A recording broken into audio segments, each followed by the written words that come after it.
Hi, my name is John Petrucci. Welcome to my video. I'm going to be discussing and demonstrating various concepts, ideas, and approaches that have helped develop my style and sound. And hopefully you'll walk away with some insight on practicing and songwriting and developing your overall skills as a player. But before we start, let's make sure we're in tune. Here is my open A string. Get that in tune with your A string and then tune the rest of your guitar to that. I'll see you when you're done.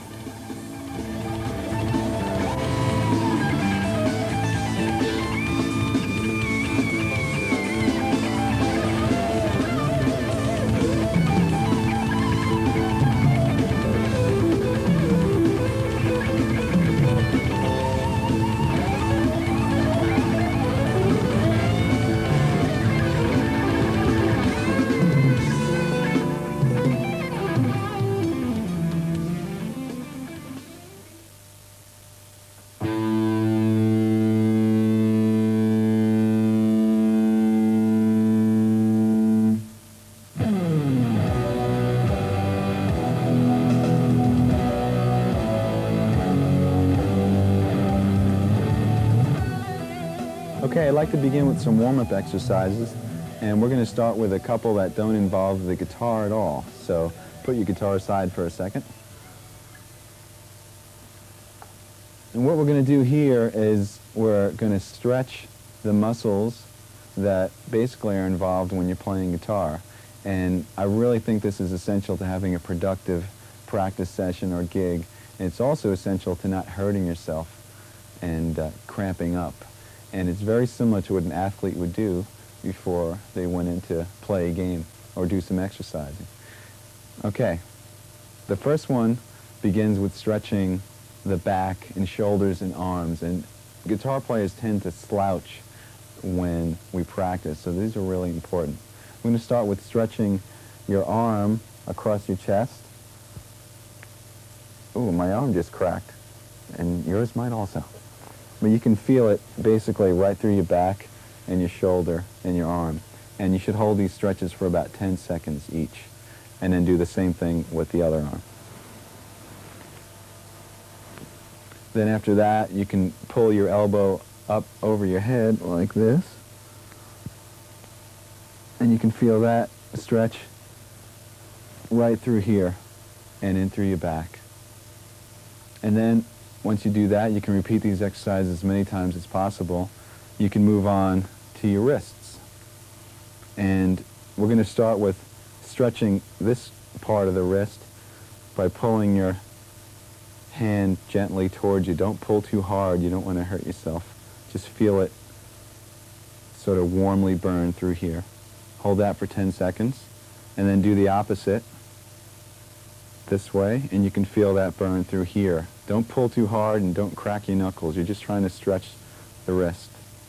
The last stretch is your thumb, and what you're going to do is gently pull your thumb towards your arm this way, and you can feel the muscle stretch throughout here.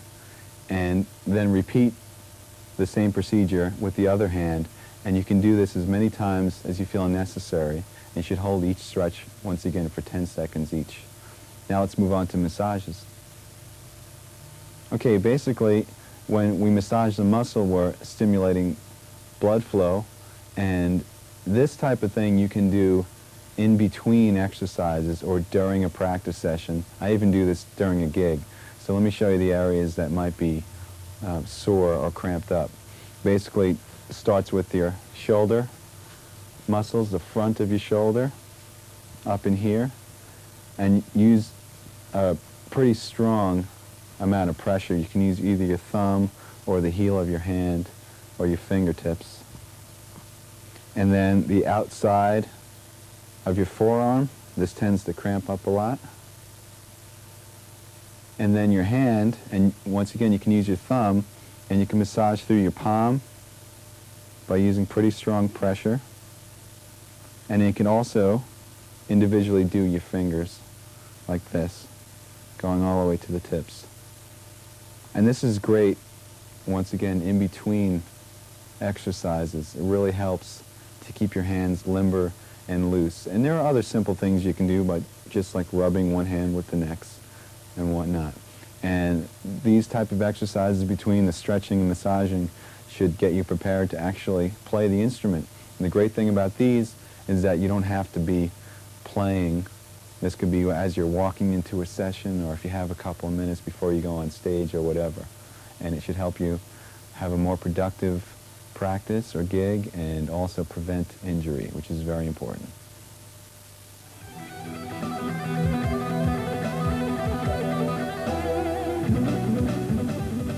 Okay, now I'd like to demonstrate some warm-up exercises applied to the guitar. So pick up your guitars again. And basically what I'm going to show you is a few exercises concentrating on the stretching and independence of the left hand, and a few exercises concentrating on the freedom and accuracy of the right hand, and then we'll combine the two. Remember, the goal here is not to develop mega speed, but really just to warm up your hands and get them comfortable so later on we can accomplish some bigger tasks. So first let's work on the first left hand exercise.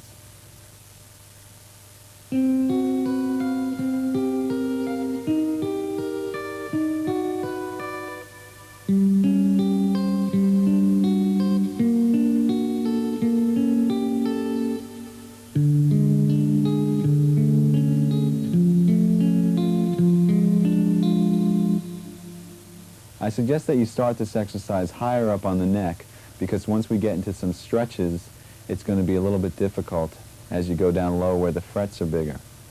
And basically, your right hand isn't really that important right now. I was playing the notes separately. You can play them as chords if you'd like. You can play them without a pick. It really doesn't matter. We're concentrating on the left hand. Make sure that the notes ring out clearly, because what we're really working on is the stretching and independence of your left hand. Also use a pretty strong pressure.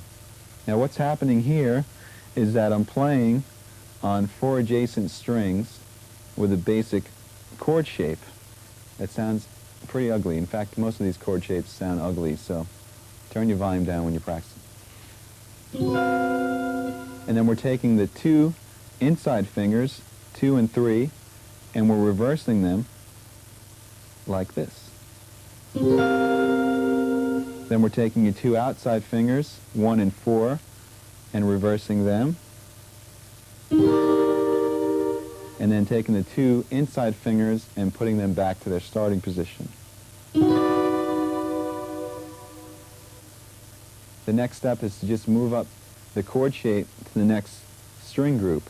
So between the A and the B string, and repeat the same motion, and then move up to the last string group between the low E and the G string, and repeat the same 4 chords again.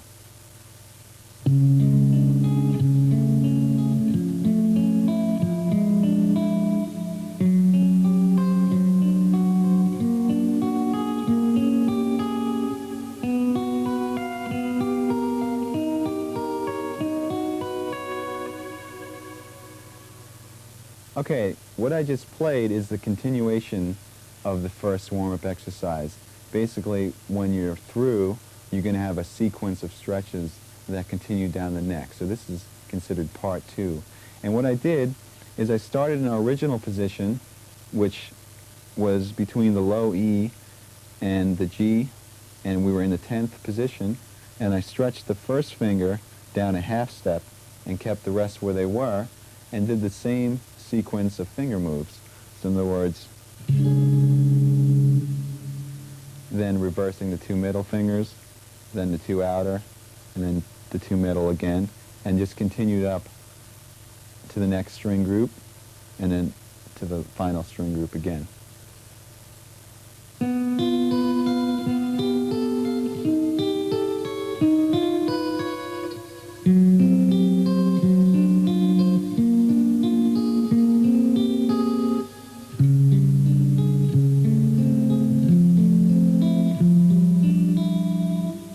All right, that was part 3 of the exercise, and at the end of part 2 we ended up with this position between the first string groups. Now what you're going to do is put your fingers back in order, and while leaving your 3rd and 4th where they are, stretch your 2nd down a half step. So we have this shape, and once again continue with the moves all the way up the string groups. Now for the final part.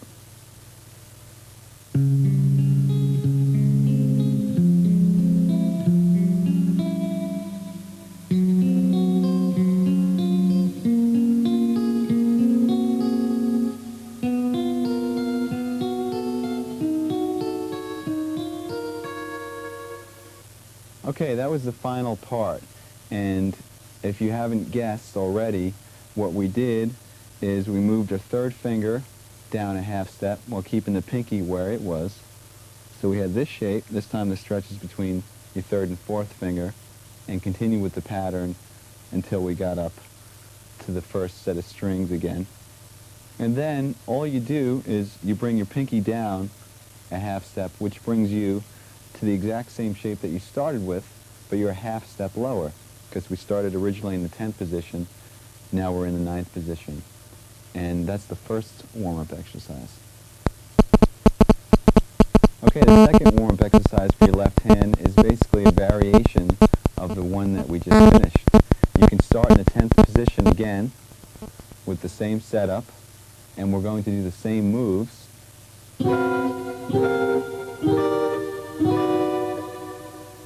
Except this time we're going to do some different stretches with the left hand. And by the way, you don't have to arpeggiate the notes. You can just strum the chords if you'd like.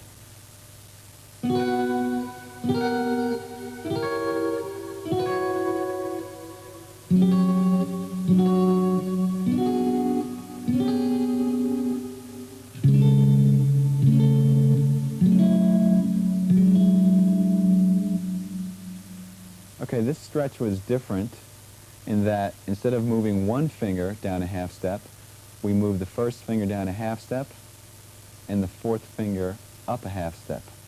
So we have a double stretch between the third and the fourth and the first and the second. And then we did the same exact moves.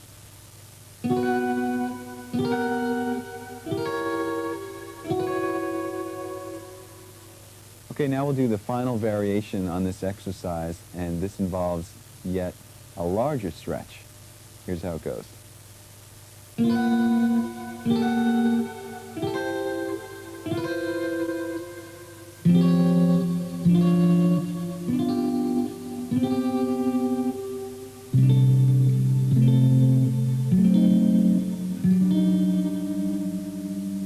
All right, what we did here on the final variation is instead of just having a stretch between the first and second and the third and fourth, we have a half-step stretch now between every finger. So you do that by moving your first finger down yet another half step, and then your second finger down a half step as well.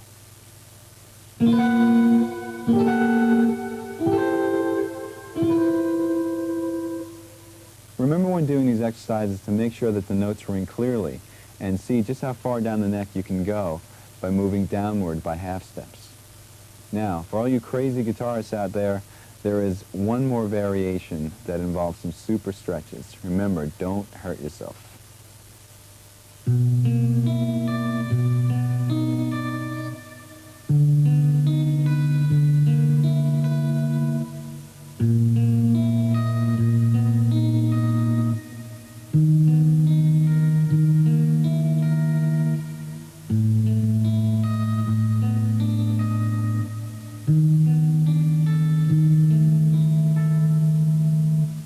As you can see, I started out in a lower position, which made the final stretch a lot more difficult.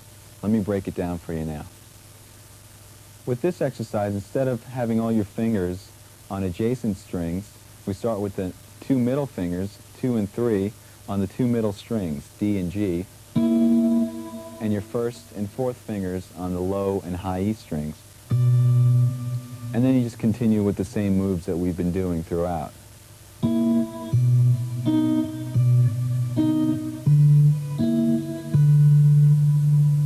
The moves from here should look familiar.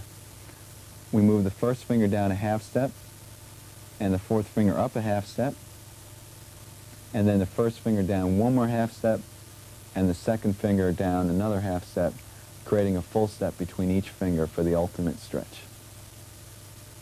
What I usually do is I play these exercises in sequence, one after the next without stopping. I start on the 12th or 10th fret and work my way down chromatically until I can't stretch anymore. Now let's turn our attention to right hand exercises, and you can give your left hand a rest.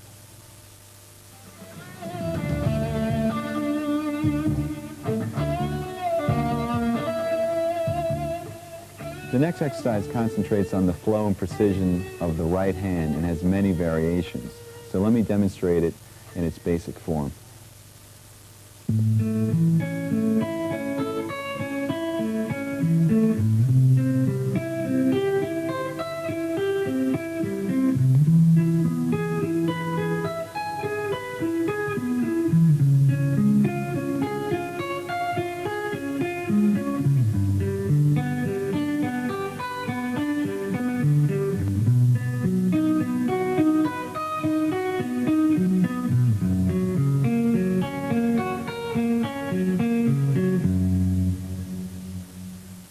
As you just heard, that exercise involved notes that were being arpeggiated intervallically. So let's talk about the left hand shapes that I was going through. It's based off of a major bar chord form with an added third, except you're playing the notes separately.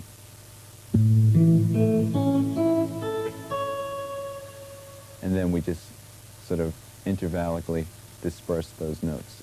Now that bar chord is moved up through a progression that doesn't make too much sense, but at least makes the exercise a little bit more interesting. Goes A major, C major, E major, C sharp major, G major, B major, and F sharp major. All right, now let me show you the pattern that we're doing throughout the chord or arpeggio. We're starting on the root, we're skipping a string, and going to the next note in the arpeggio. Then you're going to the second note of the arpeggio, in this case which is E, skipping a string again.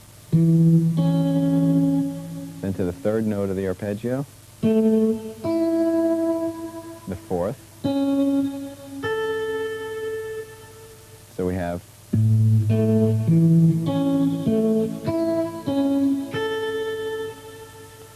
remember to pick down, up, down, up, down, up, down, up.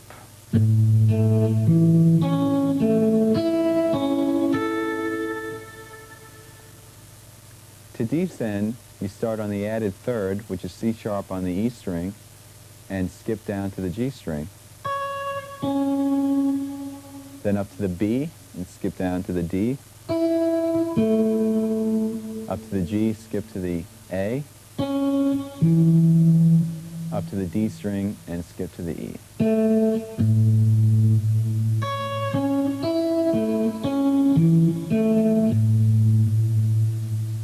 Remember once again to keep your right hand picking consistent. Down, up, down, up, down, up, down, up. Don't let that falter at all. So here's what it sounds like when you combine the two.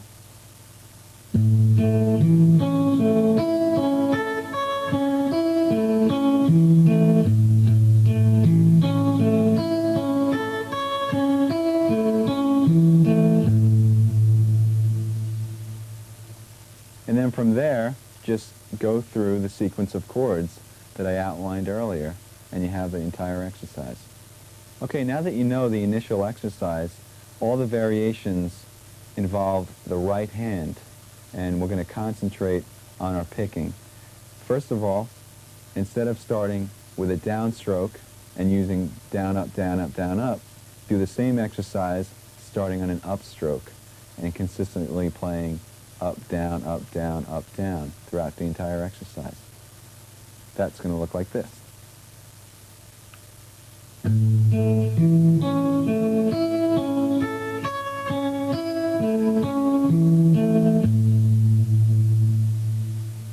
It might be a little bit more difficult at first, but the reason we're doing this is so in any situation you'll be able to pick.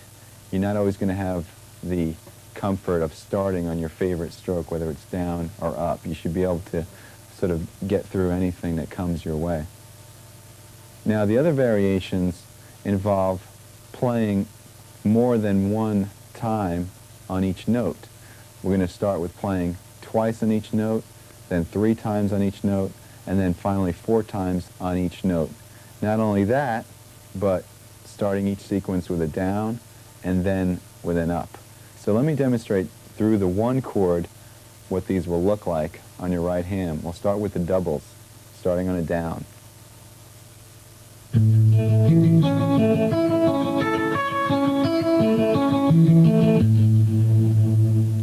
Then double starting with an up.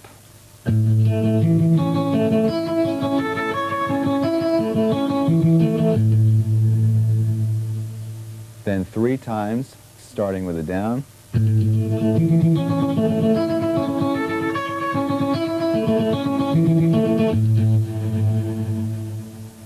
Three times starting with an up.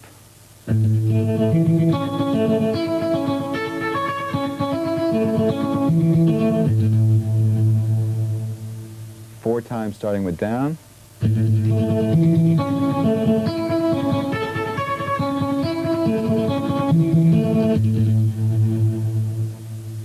And finally 4 times starting with an up stroke.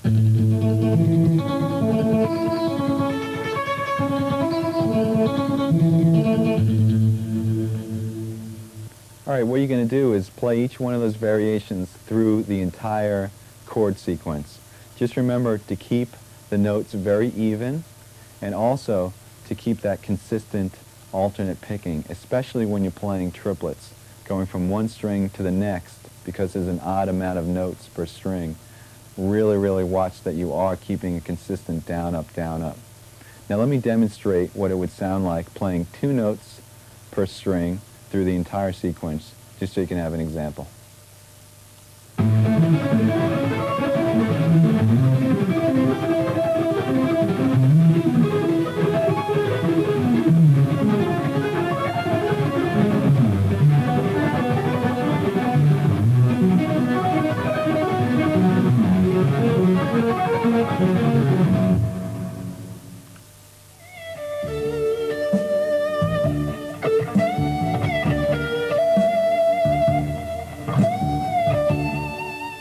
I basically have technique broken down into 4 categories. 1 is scalar or linear examples, 2 is arpeggiated examples, 3 is left hand or legato playing, and 4 is sweep picking. And what I do is I have files in a file cabinet, and I collect information from videos and books and lessons and whatever, and I file them according to topic. If it's an arpeggio thing that I learned from a magazine, I rip it out and stick it into the arpeggio section. And then when it comes time to practice, instead of saying, oh, there's millions of things, how am I going to practice all this stuff? Basically, I make a master list of what's in all those files. And that list changes from day to day. You constantly add to it. And you sit down and you basically customize a practice session. So let's say you have about 2 hours to practice. I personally have 4 categories, so I'd pick one item from each one of those categories and practice that item for a half hour. Move on to the next, practice that for a half hour. And then by the time I'm done after 2 hours, I've covered the entire topic of technique.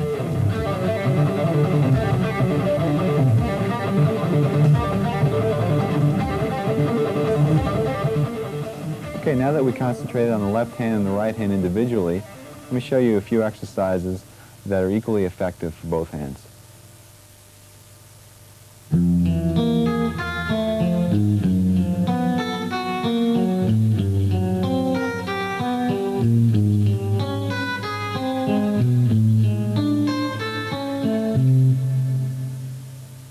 Okay, this exercise starts with your first finger on the low E string on the first fret in the first position. Skips over the A string, goes with your second finger on the D string on the note E, and then your third finger on the G string on the note B flat, and your fourth finger on the high E string on the note A flat. And your right hand is picking, once again, down, up, down, up.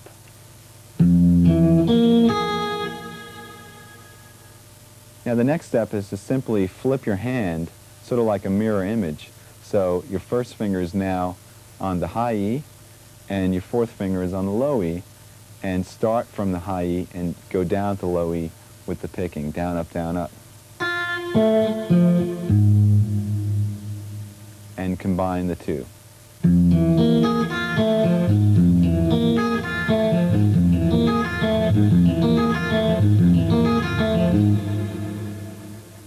What I did after that is I ascended chromatically, and you should take this all the way up to the 12th fret, and then descend using a similar but slightly different pattern. Here's how it goes.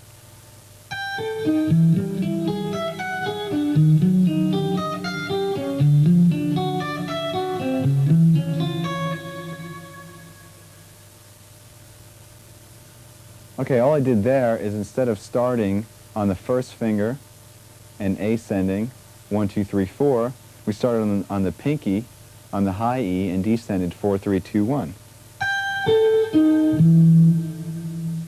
Once again picking alternately, and then we reversed that image like a mirror and started on the fourth finger once again on the low E.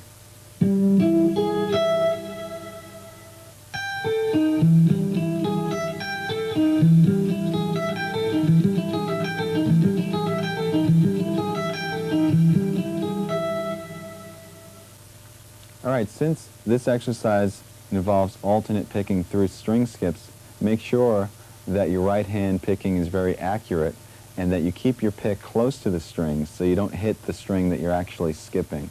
It's called efficiency of motion.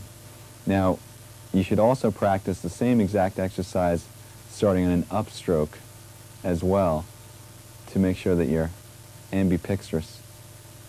No.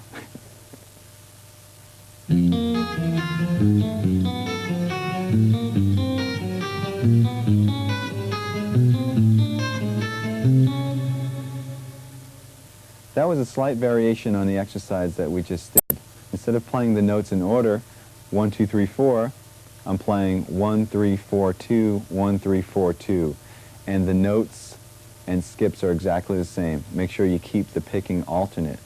Let me show you now the descending version.